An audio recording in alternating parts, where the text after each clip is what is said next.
বাড়িতে বানিয়ে নিতে চাও এরম নরম তুলতুলে রসালো ল্যাংচা মিষ্টি? তার জন্য বেশি কিছু না, লাগবে 1 বাটি গুঁড়ো দুধ, তার সাথে হাফ বাটি ময়দা, আর তার সাথে এইখানে 2 চিমটি বেকিং পাউডার। অবশ্যই বেকিং পাউডারটাই ব্যবহার করতে হবে, তবে খুব বেশি পরিমাণে না, তাহলে মিষ্টিটা ফেটে যাবে।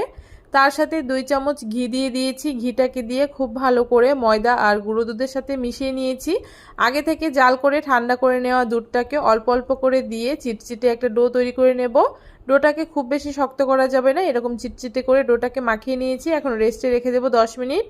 10 মিনিট পরে দেখুন ডোটা অনেকটাই শক্ত হয়ে গেছে। এখন হাতের মধ্যে কিছুটা ঘি লাগিয়ে এভাবে করে লম্বা লম্বা করে আমি ল্যাংচা মিষ্টির মতো শেপ দিয়ে দিচ্ছি। আপনারা চাইলে যে কোনো শেপে এই মিষ্টিগুলো তৈরি করে নিতে পারেন। সবগুলো মিষ্টি তৈরি করে নিয়েছি। কড়াইতে পরিমাণ মতো তেল দিয়ে, তেলটা যখন আঙুল ছোঁয়া অবধি গরম হয়েছে ঠিক তখন একটা একটা করে মিষ্টিগুলোকে দিয়ে দিয়েছি।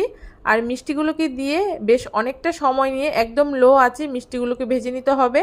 একটা পাশ যখন কালার হয়ে যাবে তখন দেখবেন মিষ্টিগুলো নিজে নিজেই এরকম উল্টে উল্টে যাচ্ছে। এরকম যখন এক এক করে মিষ্টিগুলো উল্টে পাল্টে খুব সুন্দর একটা কালার চলে আসবে, তখন মিষ্টিগুলোকে তেল ঝরিয়ে তুলে নিতে হবে। সবগুলো মিষ্টি এখানে ভেজে তুলে নিয়েছি। এখন মিষ্টির রস তৈরি করার জন্য 1.5 বাটি চিনি আর 4 বাটি জল দিয়ে একটা চিনির শিরা তৈরি করে নিয়েছি। এখন তার মধ্যে 2টো এলাচ ফাটিয়ে দিয়ে দিয়েছি। এখন খুব ভালো করে 5 মিনিট চিনির রসটাকে জাল করে নেব। চিনির রসটা খুব ভালো করে জাল করে নিয়েছি 5 মিনিট। এখন আগে থেকে ভেজে রাখা মিষ্টিগুলোকে এক এক করে দিয়ে দিচ্ছি। মিষ্টিগুলোকে দিয়ে ঢাকনা দিয়ে 5 মিনিট খুব ভালো করে হাই ফ্লেমে জাল করে নিয়েছি। আর তারপরে গ্যাসটাকে বন্ধ করে দিয়ে 1 ঘন্টা রেস্টে রেখে দেব। আর 1 ঘন্টা পরে দেখুন একদম নরম তুলতুলে ল্যাংচা মিষ্টি রেডি।